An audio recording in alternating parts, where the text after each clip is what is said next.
Hello, this is our third session on the UCAS process at NUAST and what you can be doing at the moment to start moving forward your applications, whether it's for UCAS or for apprenticeships.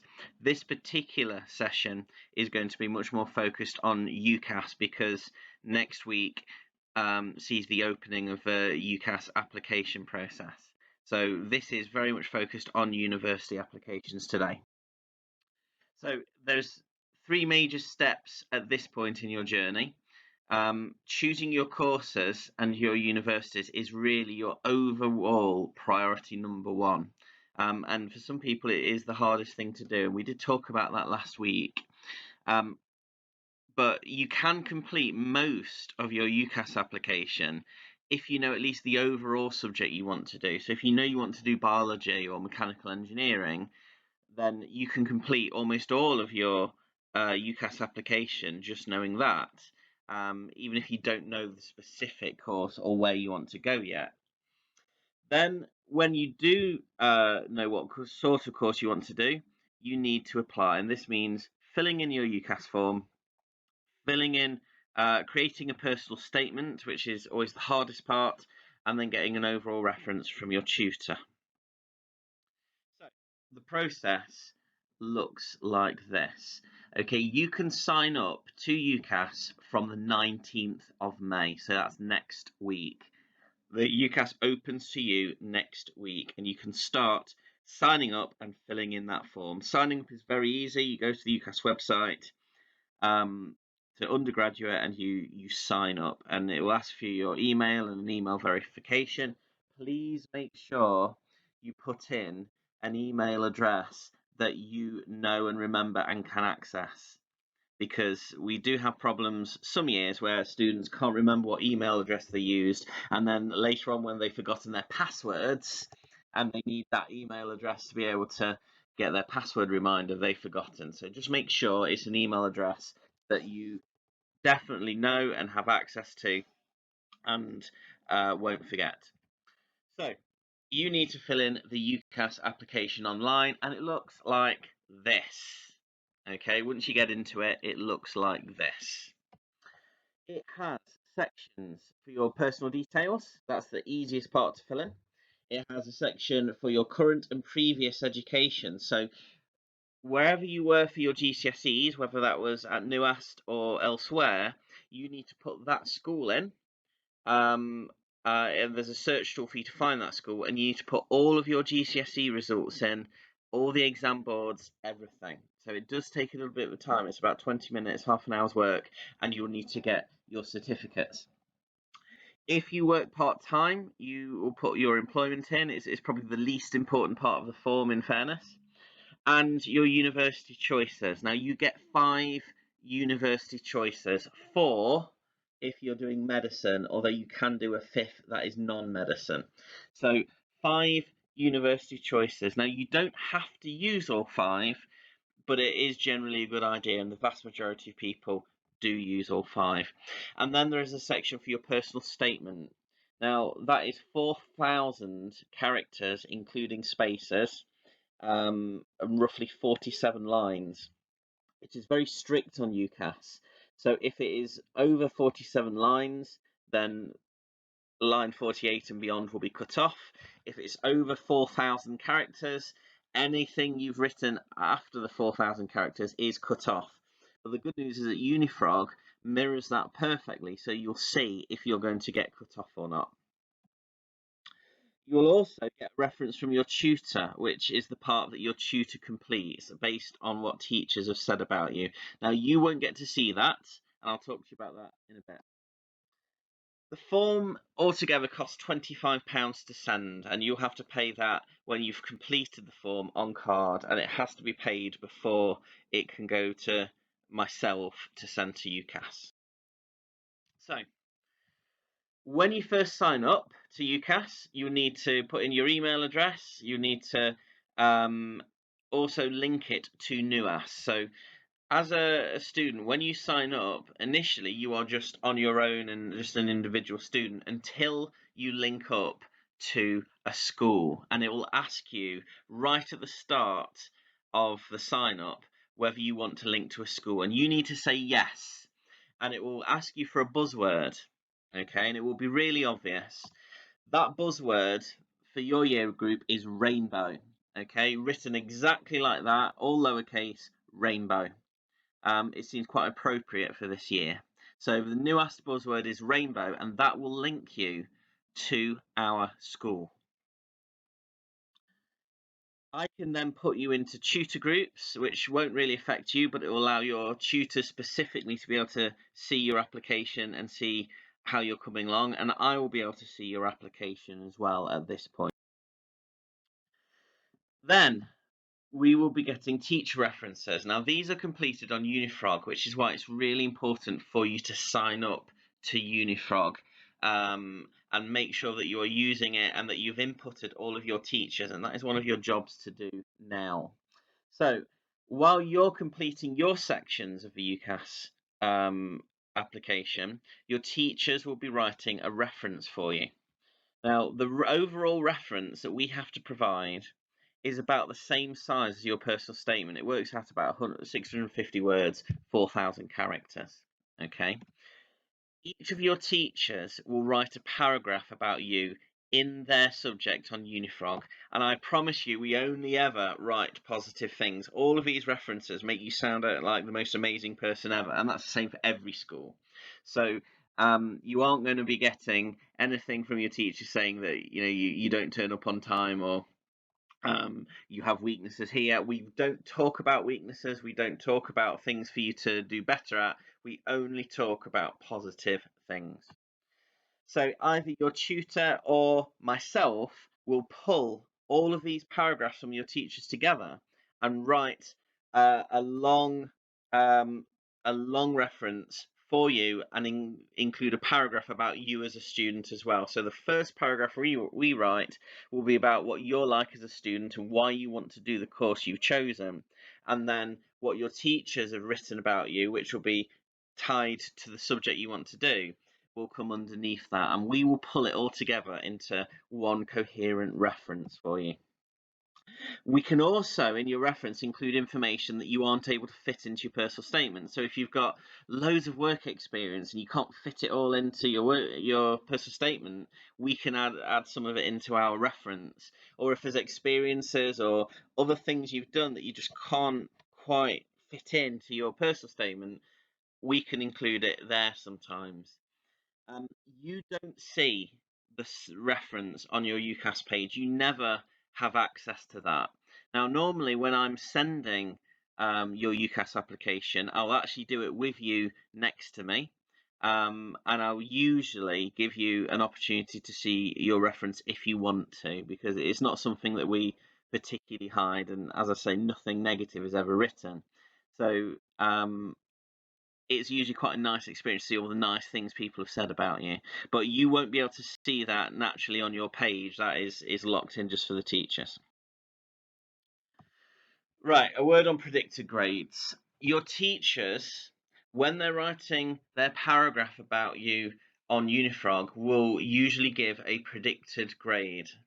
Okay, now that predicted grade will be ambitious and it will show belief in you, but it's also grounded in reality. So if you are desperate for an A prediction, if you're saying to me, I need an A, sir, I need an A, but you've never shown anything in that subject above a D, then I can't do that. We can't do that. You've got to be realistic.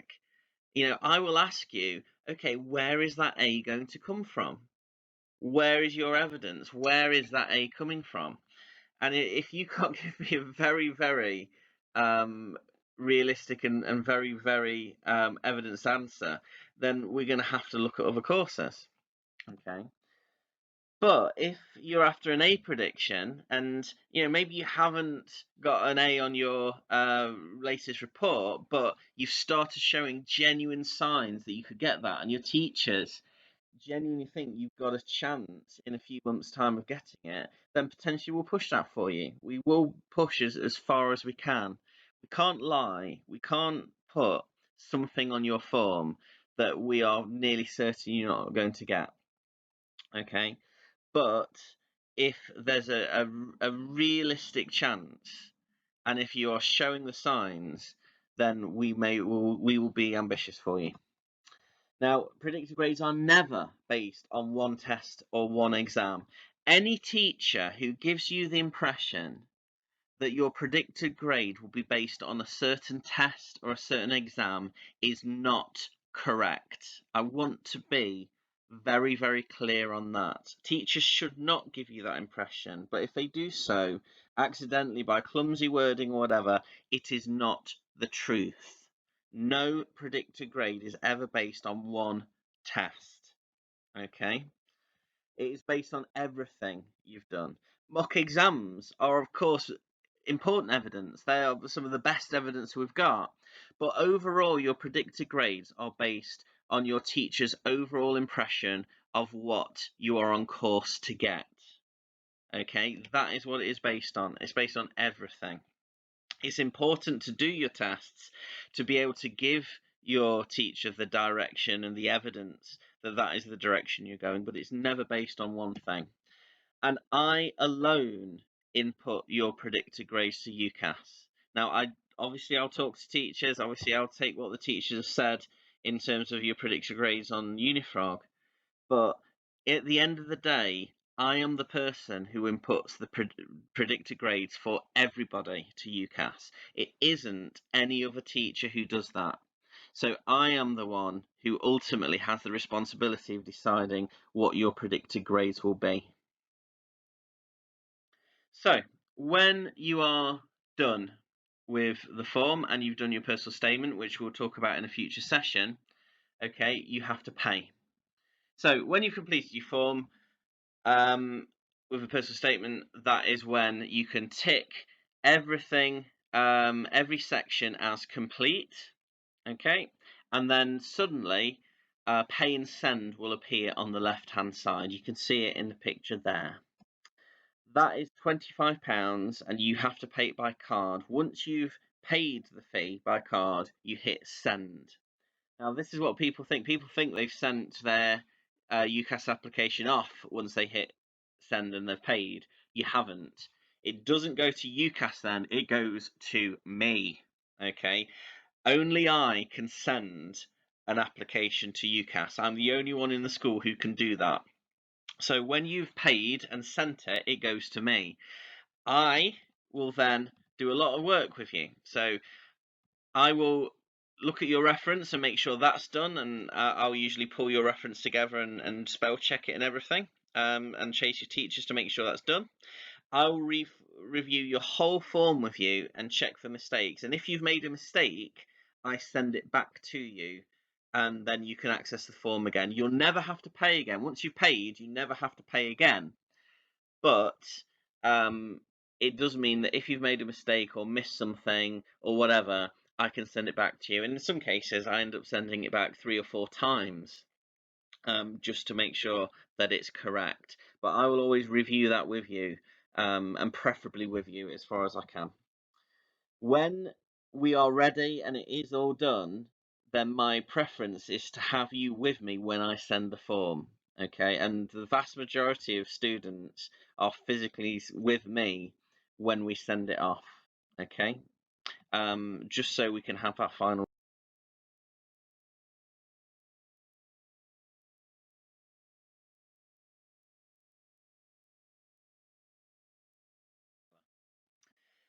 In the meantime, you need to keep an eye on the websites of your universities that you're interested in, to see what they're doing for open days. Now, normally this is a fairly easy thing. Obviously, this year is quite different. Okay, so some universities are going to do digital open days. Some of them are still planning to do normal ones in June and July, presumably socially distanced. So please click on this link here, which will take you to the UCAS Open Days page. There's a video on there I would like you to watch. And the page also gives you the link to their Open Days search tool, which is very, very useful. It shows you all the open days that there are over the next few months. There's some very obscure ones, but please have a search for them and note down some of the ones that you want to do. Now, in terms of being off school, if we are back at school, then our general rule is that you are allowed 2 days off school to go to open days per term. So that'll be 2 days before the summer holidays and 2 after the summer holidays. Now that is very, very reasonable, because many of the open days are at weekends, and we ask you sort of beyond those days that we allow you to please go to your open days at weekends.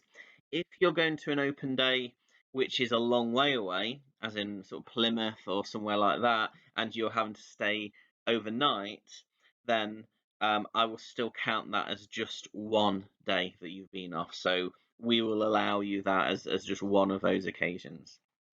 Okay, all you need to do is fill in the usual leave of absence form and hand it to myself or to Miss Jones, your head of year. Okay, and we will sign it off for you. But please do that leave of absence form if we're back at school and you're going to an open day and going to miss school.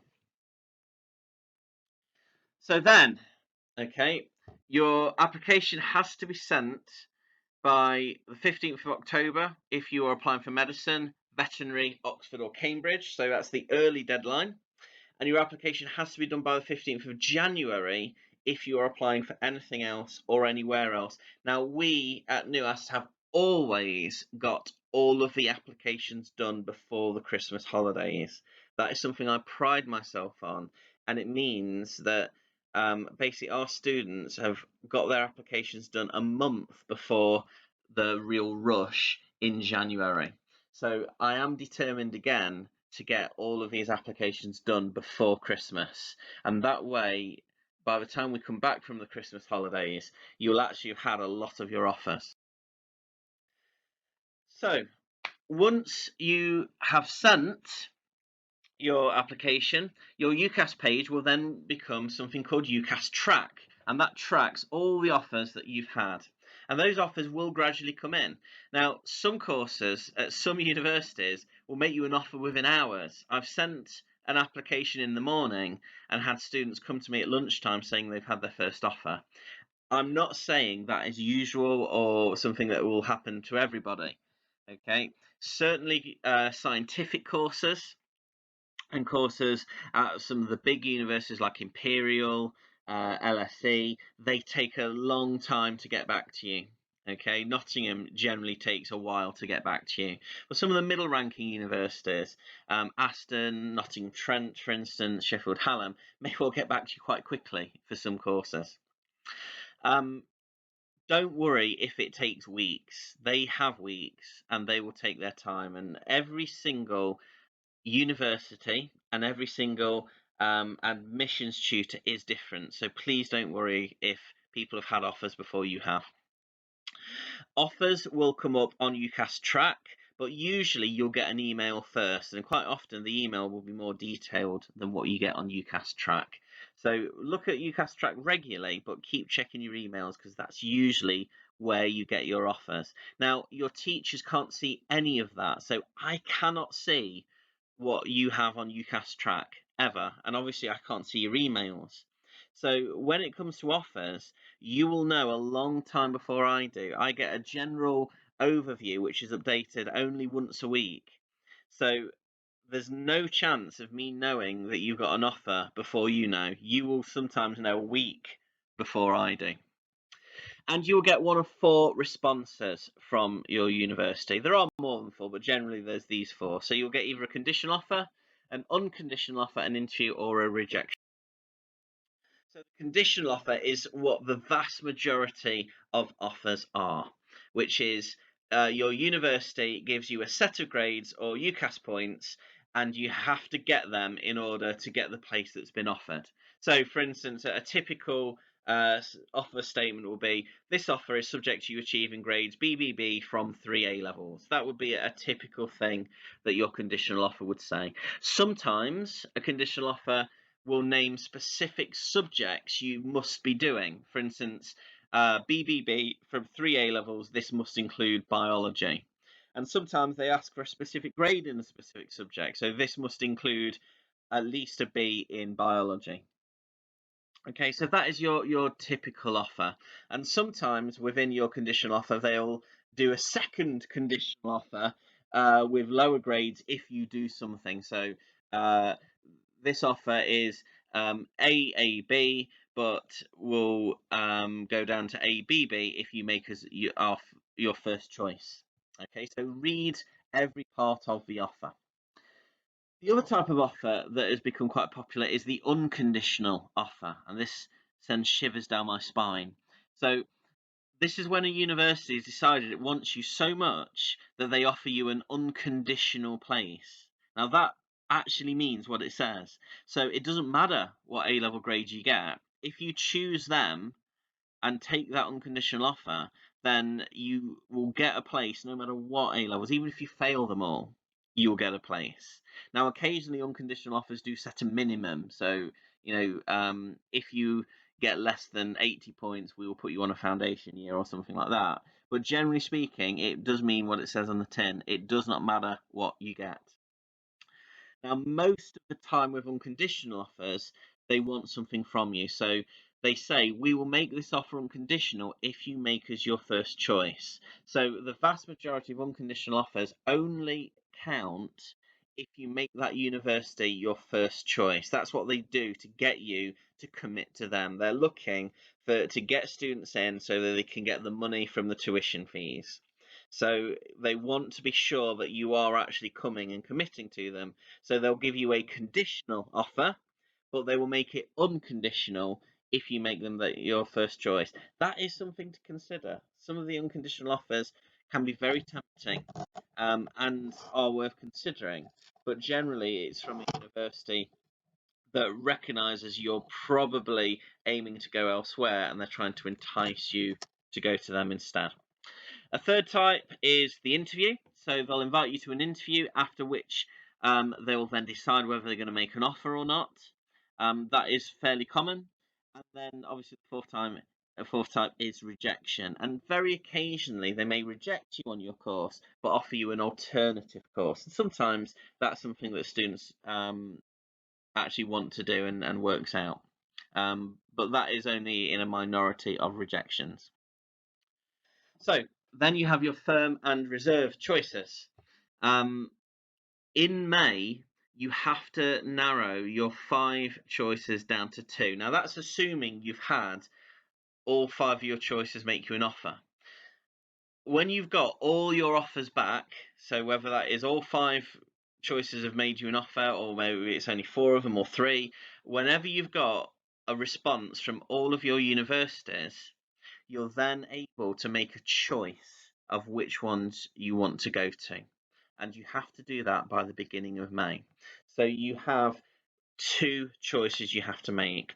One of them is your firm choice. So you have to choose a university and a course from the 5 from the ones that have offered to you, and you have to say that is your firm choice. Okay, and that can be done on UCAS Track. So the firm choice is the one that you are saying you want to go to, and that is the one that you are on course to go to. Okay, they are the ones who will then start contacting you about accommodation, about bursaries and things like that. So that is the one that you are on the road to going to. The other is your insurance choice. Now this needs to be a course with a lower offer. Okay, please do not choose an insurance choice which is the same as your firm choice. That's not an insurance. It needs to be a course in university where if you have a bad day during the exams, you are going to get into there. So if your first choice is AAB, then ideally your insurance choice should be something like BBB or BBC, because that means if you have a bad day, you are still going to university. So you need to have a look at the more middle ranking universities with nicer offers. Remember, if you miss out on your firm choice, okay, but what you get is too high for your insurance, you could always reject your insurance on results day and take your chances with clearing. So if on results day you don't meet your grades for the firm choice, the idea is that you will then be able to go to your reserve choice, but we'll do more on that in a future session. So these are the deadlines, okay? On the 19th, so next week, you will be able to apply for UCAS. So you'll be able to start filling in the application. You can't send the application until the 8th of September of this year, but you can start doing the application, and it's a good chance now while we're under lockdown to really get on top of that. June, July, September, and October are your prime time for university open days, whether they're virtual ones or actual physical ones. If you're intending to do medicine and you want to do the UCAT test, then you need to register for those, and you can do those for all the way through the summer, so from July to October. I think the beginning of October is the last time you can register for them, and I think they go up to the end of October, and you take those on Parliament Street in town. The 15th of October is the deadline for medicine, dentistry, veterinary, and Oxbridge. Then the 3rd of November will be the Oxford and Cambridge admissions tests and the BMAT tests. So we will need to know that you want to do those by the beginning of October. If you are somebody who wants to apply for Oxford and Cambridge, I've got an email group of people who are doing some sessions online about that. So I'm already working with those students. If you're not in that email group and you've not heard from me about Oxford and Cambridge and you are looking to go, please get in touch with me by email and I'll add you to that group. But the admissions test is something I'm going to be doing with them. The UCAS busy period is really after the early deadline. So that is when everybody in the country is really starting to send their UCAS applications. And certainly towards Christmas, UCAS starts getting very slow and starts crashing. So you must not leave it to the last minute. The official deadline for all courses is the 15th of January. So all non-early deadline courses is the 15th of January. Around about the 3rd of May is your decision day, so that's when you have to make your firm and insurance choices. This year it was May the 4th. There isn't a date for it at the moment, but I'm assuming it will be around that time. Clearing will open in July for people who haven't applied to university but very late in the day decide they want to, and your results day will be the 19th of August in 2021. So the key things for you to do now in summary: Unifrog is one of the most important things to us. During the autumn term when we're doing UCAS, I will be on Unifrog most of the day, every day, following what you're doing in terms of your personal statement and things like that. So if you aren't already signed up to Unifrog, I need you to sign up to that now. The link is there. You must register on Unifrog. And if you are already registered, make sure you get onto it, you know your login details, and get using it, because it is the most important tool we have. It does so much of this for us. If you haven't registered for Unifrog before, okay, you need to go into the sign in and it will ask you for a form code. So your form code will be your tutor group number NUAS 21. So if you're in tutor group 12.1, it would be 1 NUAS 21. Okay, that will be your form code. That's the main thing that you need to know. On Unifrog, I need all of you to input your teachers and subjects into Unifrog. There is a section that allows you to do that. That is really important because that's where your reference requests come from. Okay, that must be done, and that can be done today. So input your teachers and your subjects, okay, with their email addresses, and that will then send out reference requests to your teachers. You can even prompt them, you can even send a reminder for them to do your reference. You can't see those references on Unifrog, but I can, and they're what we need. Start researching courses in universities. So university.which is a fantastic website. What Uni is another fantastic website. And of course, Unifrog is invaluable for that as well, and that can be used for apprenticeships too. From the 19th of May, then, next week, you can actually register on UCAS. So go to the website there, click on click on that, and then go link your application to NUAS with the buzzword rainbow. you can start filling in the personal details from next week, and the education sections. You'll need to get out your certificates and everything like that. And next week's session is going to give you specific guidance on how to do this. Okay, and that is where we are. Okay.